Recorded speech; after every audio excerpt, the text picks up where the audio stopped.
My name is Laura Mitchell, and this is my story about how I discovered my husband wasn't just cheating on me with my personal trainer. He had hired that trainer specifically to seduce me into spending more time at the gym so they could have our house to themselves.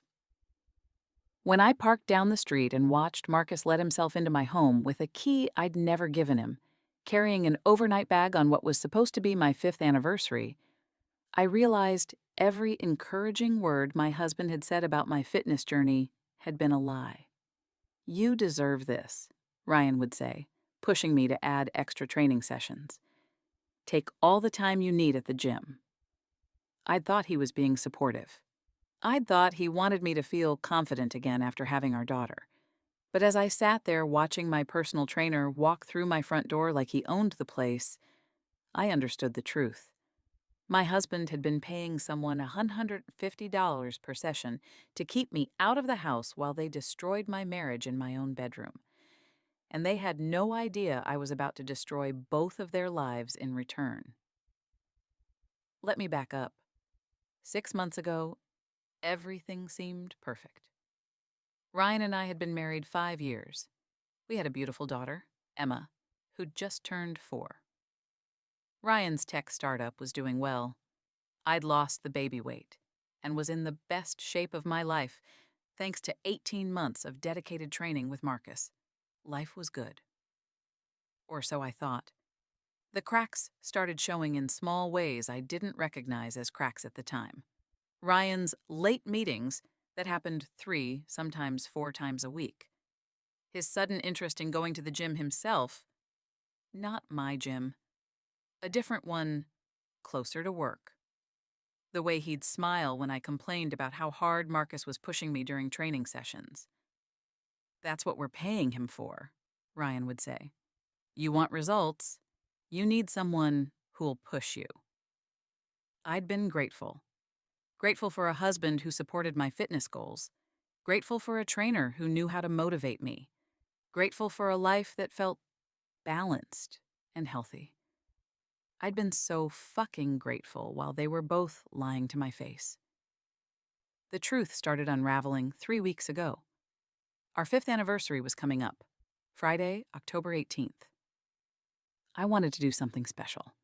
Ryan had been working so hard, stressed about a funding round, coming home exhausted most nights. I thought a surprise weekend getaway would be perfect. I booked the cabin where he'd proposed, arranged for my mother to take Emma for the weekend, bought new lingerie, planned to surprise him Friday night after his investor meeting. Except on Thursday evening, I ran into Jake, Ryan's business partner, at Whole Foods. "Hey, Laura," Jake said, pushing his cart over. "Excited for tomorrow?" "For the investor meeting?" I said. "I'm just glad it's finally happening." "Ryan's been so stressed." Jake's smile faltered. "What investor meeting?" My stomach dropped. "The one with the Seattle investors. Friday night.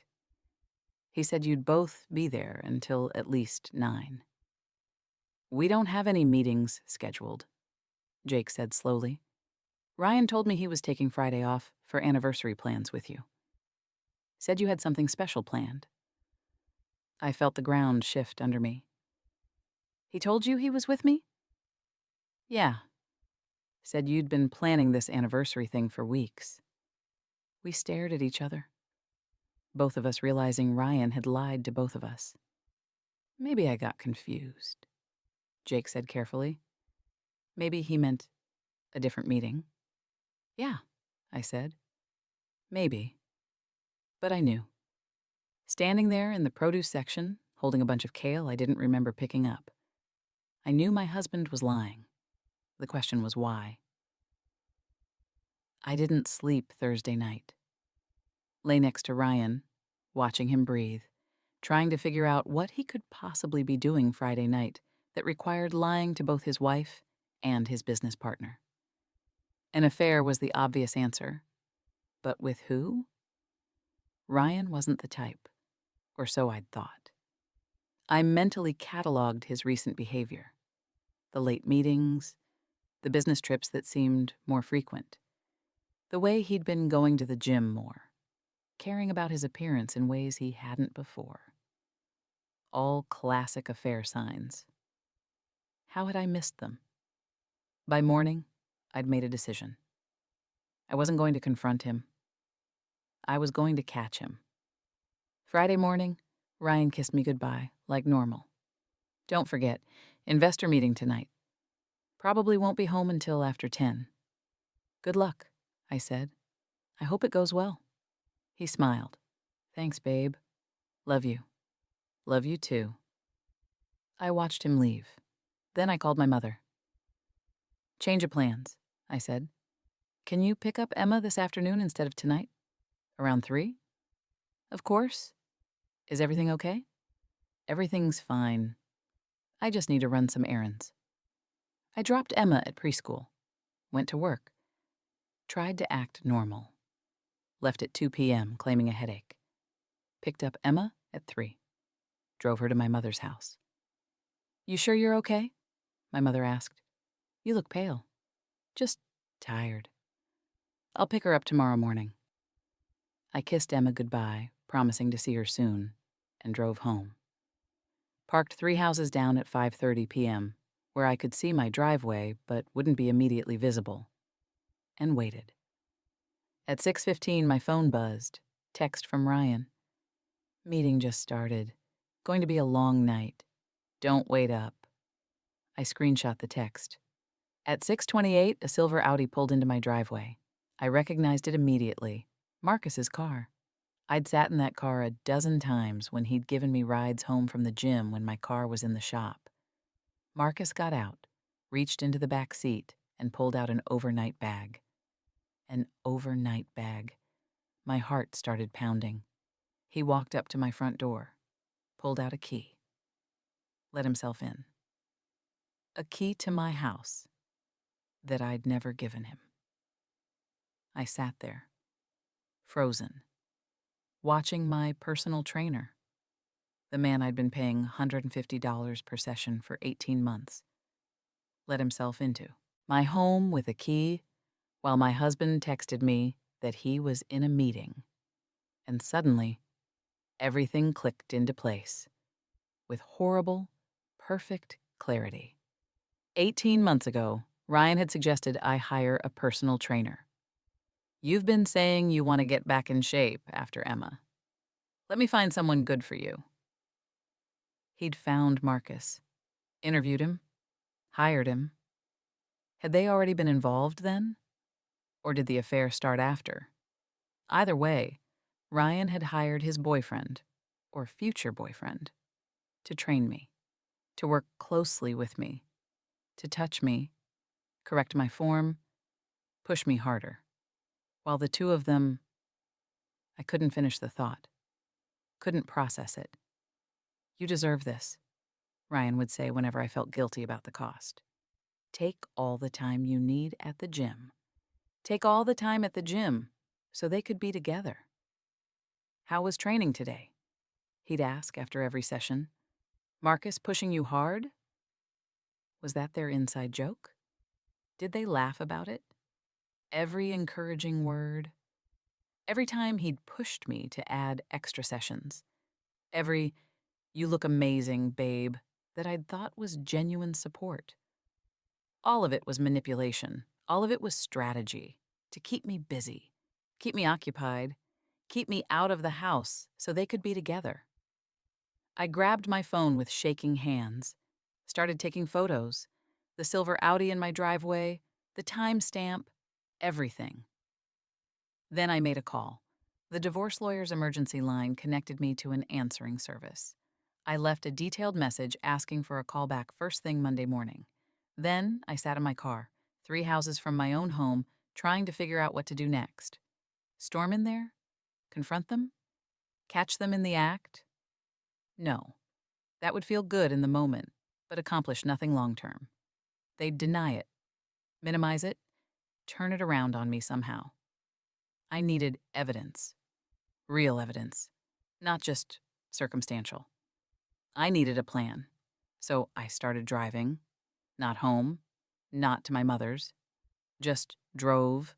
Processing, planning, pulled into a Starbucks parking lot around 8 p.m., ordered coffee I didn't drink, sat in the corner with my laptop, started researching divorce law in Washington state, asset division, custody considerations, what constituted evidence of adultery. My phone buzzed. Ryan, meeting finally wrapped. These guys are tough. Heading to the hotel for the night. They want to start fresh tomorrow morning. Love you, hotel for the night. While Marcus was at our house. I screenshot the text. Then I did something I'd never done. Opened the Find My app we'd set up years ago for safety. Ryan's phone location, our house. Not a hotel, our house. I screenshot that too. The lies were so casual, so effortless. Like he'd done this hundreds of times. Maybe he had. I spent 3 hours in that Starbucks planning. By the time I left, I knew exactly what I needed to do. First, gather evidence, systematically, thoroughly, carefully. Second, secure finances, document assets, understand what we had and where it was. Third, find the best divorce attorney in Seattle. Fourth, destroy both of them legally, financially, and professionally. I didn't go home that night. Checked into a hotel, lay in the dark, staring at the ceiling, processing the fact that my marriage was over. Not because of a mistake, not because we'd grown apart, but because my husband had systematically planned and executed a long-term deception, using my own self-improvement as a weapon against me. He'd hired his affair partner to train me, to spend hours with me each week, to take my money, to touch me, professionally, while sleeping with my husband. The betrayal was so layered, so calculated, I couldn't fully wrap my mind around it. But I had time. I had all the time I needed. Because they didn't know, I knew. And that was my advantage. Saturday morning, I checked out of the hotel and went to my mother's house around 9 a.m. "Feeling better?" she asked when I arrived to pick up Emma. "Much better," I lied. "Just needed rest." I took Emma home around 10. Ryan was already there, making pancakes. "Hey," he said, smiling. "I thought you were picking her up later." "Change of plans," I said. "How was the meeting?" "Exhausting, but productive. I think we're close to closing the deal." "That's great, honey." I watched him flip pancakes for our daughter. Watched him smile and laugh and play daddy. Watched him perform being a good husband and father. And felt absolutely nothing. Whatever love I'd had for him had died somewhere between watching Marcus enter my house and reading Ryan's casual lies via text. All that was left was strategy. After breakfast, Ryan said he needed to go to the gym. "Gotta work off these pancakes." "Which gym?" I asked casually. "The usual one, near the office." "Have a good workout," I said. He kissed me goodbye. Left. I immediately checked his location on Find My. He wasn't at any gym. He was at an address I didn't recognize. I plugged it into Google Maps, Marcus's apartment. I screenshot everything, sent it to my personal email, started a folder labeled Evidence. Then I spent the rest of the day being the perfect wife and mother. Played with Emma. Made dinner. Acted completely normal. That night, after Emma was asleep, I told Ryan I needed to check our bank statements for tax purposes. "Sure," he said, barely looking up from his laptop. "Password's the same." I logged in, started going through months of transactions, found a credit card I didn't know about. Ryan's name only. Charges for hotels, restaurants, jewelry I'd never received. Over $40,000 in the past 18 months. Found transfers from our joint savings account to Ryan's personal checking. $5,000 here, $3,000 there. Small enough I hadn't noticed. Adding up to over $30,000 in the past year. He'd been systematically moving our money to fund his affair. I screenshot everything, saved it all to the cloud, to an external drive, to my personal email. Built a comprehensive record of every dollar he'd stolen from our marriage to spend on Marcus. By midnight, I had documentation of roughly $70,000 in marital assets spent on the affair. Ryan came to bed around 1 a.m., wrapped his arm around me, kissed my shoulder. "Love you," he mumbled, half asleep. I lay there, feeling his weight against me, and thought about how easy it would be to believe this was real. If I didn't know better. But I did know better now. And knowing changed everything. Monday morning, I had a consultation with Patricia Chen, the divorce attorney who'd been recommended by 3 different people as the best in Seattle. She was direct, professional, and unsentimental. "Tell me everything," she said. I did. The trainer, the overnight bag, the key, the lies to me and his business partner, the location tracking showing Ryan at Marcus's apartment while claiming to be at the gym, the $70,000 in marital funds spent on hotels, restaurants, and gifts. Patricia took notes, asked clarifying questions, showed no visible reaction to the details. When I finished, she said, "This is one of the more calculated affairs I've encountered. The level of planning and manipulation is significant. Can we use that?" Absolutely. Washington is a no-fault divorce state, so the affair itself doesn't directly impact asset division. But the misuse of marital funds does. The deception regarding custody and parenting does. The financial preparation for divorce, moving money out of joint accounts, does. He's been moving money? Those transfers you mentioned, small amounts over time to avoid notice. That's often a sign someone is preparing for divorce. Getting assets into accounts the other spouse can't access easily. So he's been planning this. Likely. Do you have access to his phone? I know his passcode. Can you access it without him knowing? Maybe. He charges it in the kitchen overnight sometimes. Do it tonight if possible. We need to see his messages, emails, call logs, understand the full scope of this relationship and his plans. What am I looking for specifically? Evidence of the affair, messages, photos, evidence of financial planning, discussions about divorce, asset protection, evidence of intent, when this started, how long it's been going on, what his plans are for the future. And then what? Then we file. Fast and hard. We want to catch them off guard before Ryan has time to hide more assets or prepare his defense.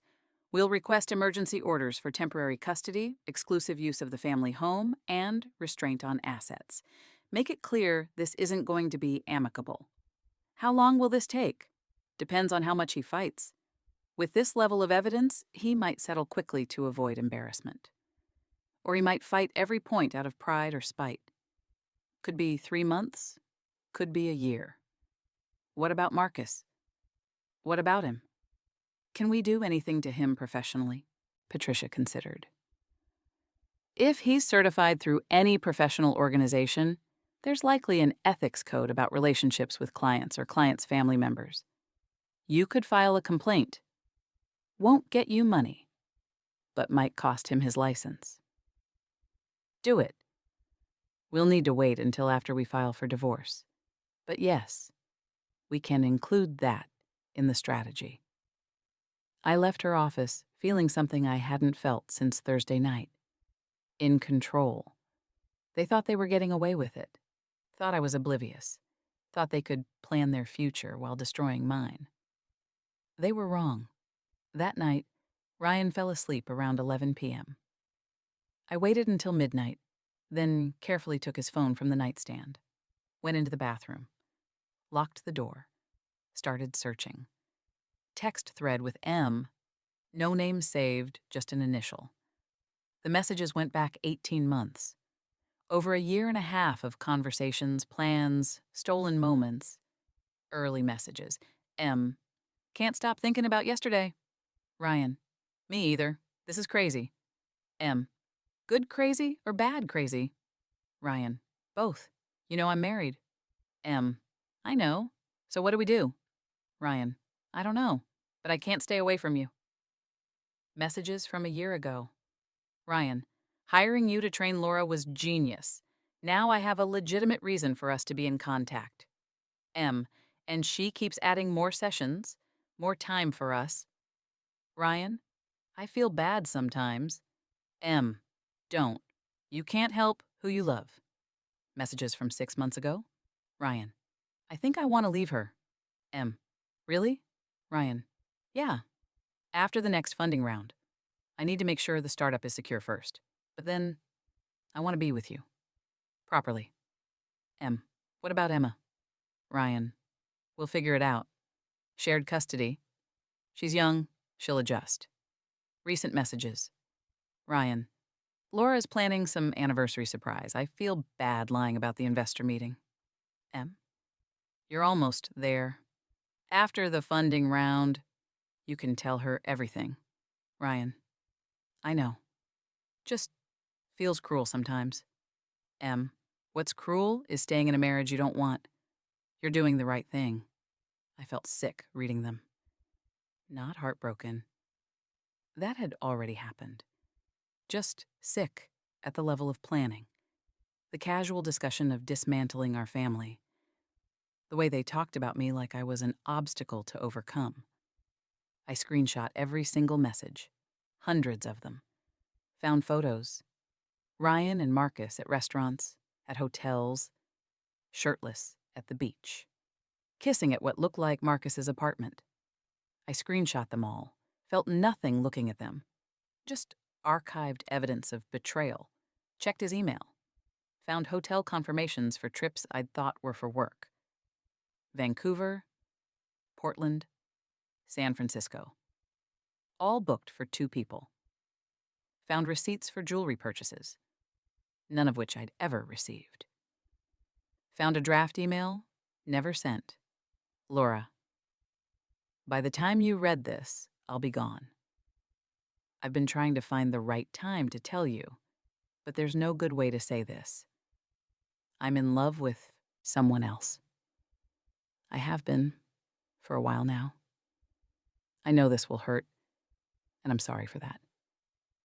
But I can't keep living a lie. Marcus and I are together now. I know this will seem sudden to you, but it's been building for over a year. We tried to fight it, but we can't deny our feelings anymore. I'll make sure Emma is taken care of. We can work out custody and finances. I hope eventually you can understand, and we can be civil for Emma's sake. I'm sorry. Ryan. The email was dated 2 weeks from now, right after his funding round was supposed to close. He'd already written his exit letter, already planned the exact timing of how he'd destroy my life. I screenshot that too. Spent 2 hours going through his phone, documenting everything. Every message, every photo, every email, every receipt. By 2 a.m., I had a complete record of an 18-month affair, systematic financial preparation for divorce, and Ryan's explicit plans to leave me in 2 weeks. Put his phone back on the nightstand, went back to bed, lay there next to him. This man I'd been married to for 5 years, who I'd had a child with, who I'd thought I knew. I'd never known him at all. The next 2 weeks were the hardest of my life. Pretending everything was normal, smiling at Ryan, accepting his lies about meetings and gym sessions, continuing to act like the oblivious wife while gathering evidence of my own destruction. I documented everything. Every time he said he'd be late for work, I tracked his location, usually Marcus's apartment. Every time he claimed a business trip, I screenshot his credit card charges for hotels booked for 2. I went through our entire financial history, found evidence of $73,000 in marital assets spent on the affair over 18 months. Dinners, hotels, gifts, travel. Money we should have been saving for Emma's college fund, for our future, spent on affair hotels and expensive gifts for Marcus. I checked the startup's funding situation, found out the round was closing in 10 days, right on schedule for Ryan's plan. I contacted Marcus's certifying organization and got a copy of their ethics code. Section 4.2. Members shall not engage in romantic or sexual relationships with clients or clients' immediate family members, as such relationships create conflicts of interest and betray professional trust. Clear violation. One I'd document thoroughly in my complaint. I prepared Emma for change without explaining what was coming. Mommy and Daddy might have some grown-up things to work through soon, but no matter what, we both love you so much. She didn't understand. She was 4. How could she? I met with Patricia 3 more times, went over strategy, reviewed evidence, planned timing. We file Monday, Patricia said. A week before his funding round closes. He'll be served Tuesday morning at work. Emergency orders for custody, house access, and asset restraint. He'll have to be out of the house by that evening. He's going to be blindsided. Good. That's the point. We want him reacting, not planning. I thought about that. About Ryan being served at work, having to explain to his partners what was happening, having to pack his things and leave the house he'd been planning to keep. I felt nothing. No satisfaction. No regret. Nothing. He'd killed whatever love I had for him so thoroughly that revenge felt like administrative work. Just tasks to complete. Friday night, Ryan came home smiling. Funding round closes Tuesday. We're almost there, babe. After this, things are going to be so much better. That's wonderful, I said. He had no idea that by Tuesday afternoon, his life would be completely different. And I was the only one who knew it was coming. Monday morning, Patricia filed the divorce petition with the King County Superior Court. The filing was substantial. 47 pages detailing the affair, the financial misconduct, the systematic deception, the planned abandonment. Attached were hundreds of pages of evidence, messages, photos, financial records, location data.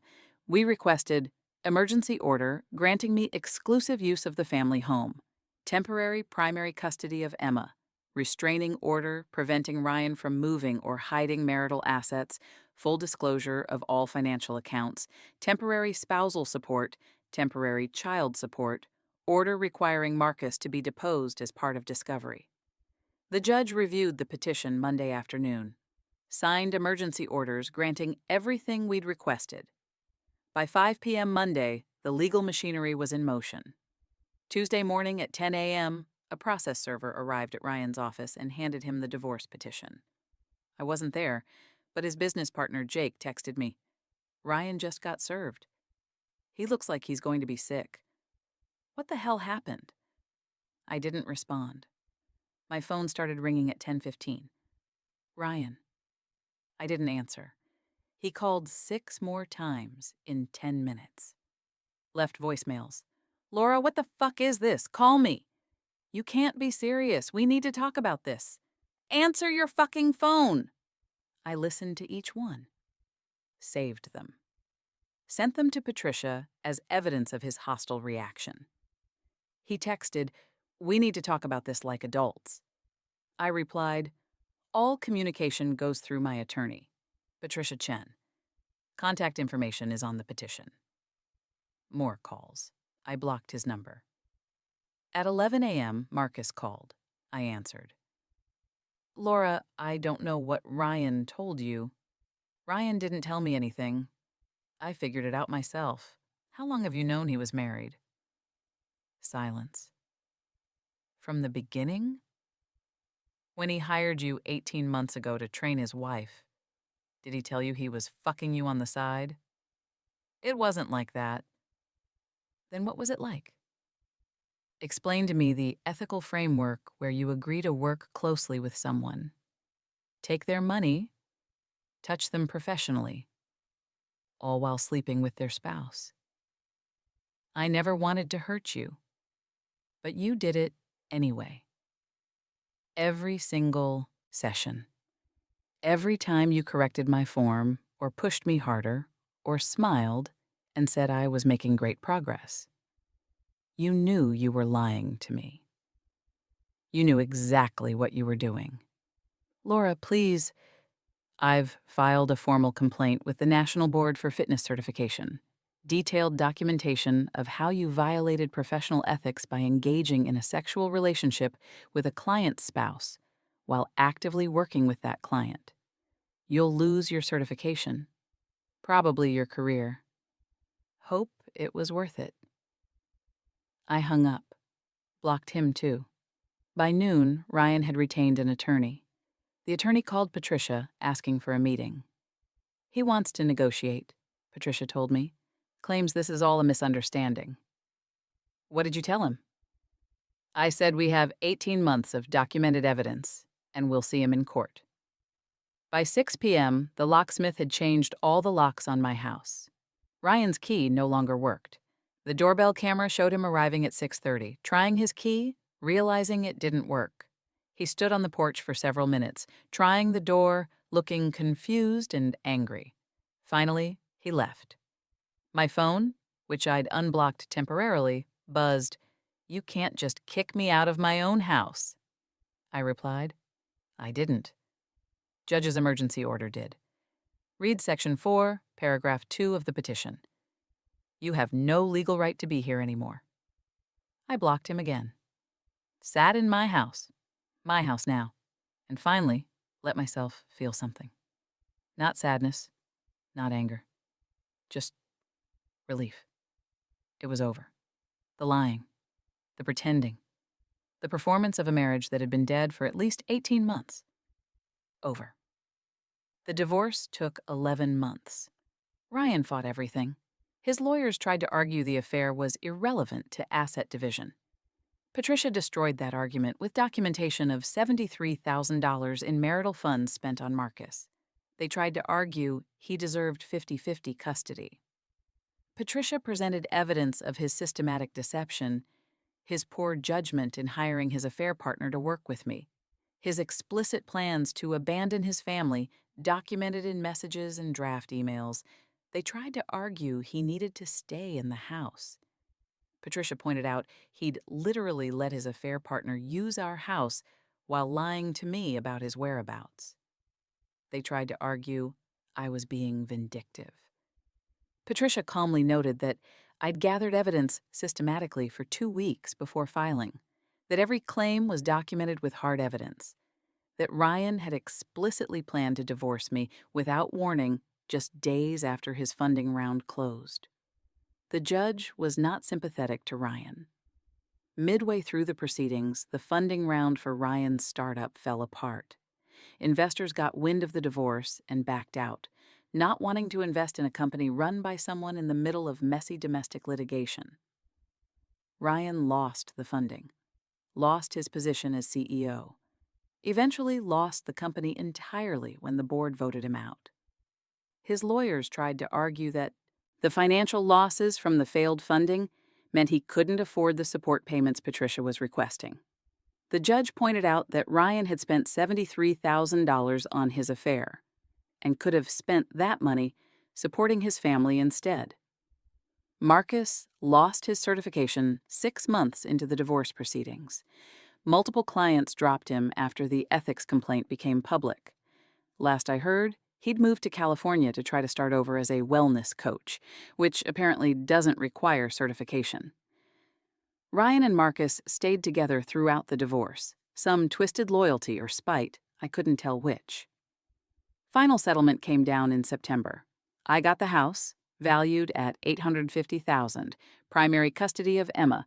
Ryan gets every other weekend and 1 weeknight, $4,500 a month in child support, $3,500 a month in alimony for 5 years, 65% of remaining marital assets, compensating for the $73,000 he'd spent on the affair. Ryan had to reimburse me $27,000 for the training sessions I'd paid for while being systematically deceived. Total financial impact to Ryan, approximately $600,000 in assets and support payments, plus legal fees of roughly $80,000. He also lost his company, his career prospects, word spread quickly in the Seattle tech scene, and his reputation. All for an affair that lasted less than 2 years. It's been 8 months since the divorce finalized. Emma's doing well. She's 5 now, in kindergarten. Doesn't really remember when Daddy lived with us. I got a new trainer, a 60-year-old woman named Patricia. Not my lawyer, different Patricia. Former Olympic coach. No nonsense, no personal drama. Excellent at her job. I hired her after 3 video consultations and a thorough background check. I vet everyone carefully now. Last month, I ran into Jake, Ryan's former business partner, at a coffee shop. "Hey, Laura," he said cautiously. "How are you?" "I'm good. Really good, actually. I'm glad. I'm sorry about everything. I wish I'd said something sooner." "You did say something. That conversation where you told me there was no investor meeting? That's what tipped me off. You probably saved me from wasting more years with someone who was planning to leave anyway." He looked relieved. "Still, Ryan was my friend. I thought I knew him." "So did I said. "Turns out, we were both wrong." I meant it. I'd spent 5 years thinking I knew Ryan, loving the person I thought he was, building a life with someone who was performing a role. The real Ryan. The one who could hire his boyfriend to train his wife, who could spend marital money on hotel rooms and gifts, who could write a goodbye letter while still sharing a bed with me. That person I'd never known at all. And that was okay. Because the person I'd gotten to know over the past 1.5 years was myself. The person who could discover betrayal and respond strategically instead of emotionally. Who could gather evidence systematically. Who could fight for what mattered and win. That person was worth knowing, worth respecting. Last week, I got a text from an unknown number. "This is Ryan. I just wanted to say I'm sorry for everything. You didn't deserve any of it." I stared at that text for a long time. Part of me wanted to respond, to accept the apology, to find some closure in his regret. But another part, the part that had spent 2 weeks documenting his betrayal while he lied to my face, knew the truth. Ryan wasn't sorry for what he did. He was sorry he got caught. Sorry it cost him everything. Those are very different things. I deleted the text, blocked the number, moved on with my life. Because here's what I learned. You can't have closure with someone who never told you the truth in the first place. You can't forgive someone who's only sorry about consequences, not actions.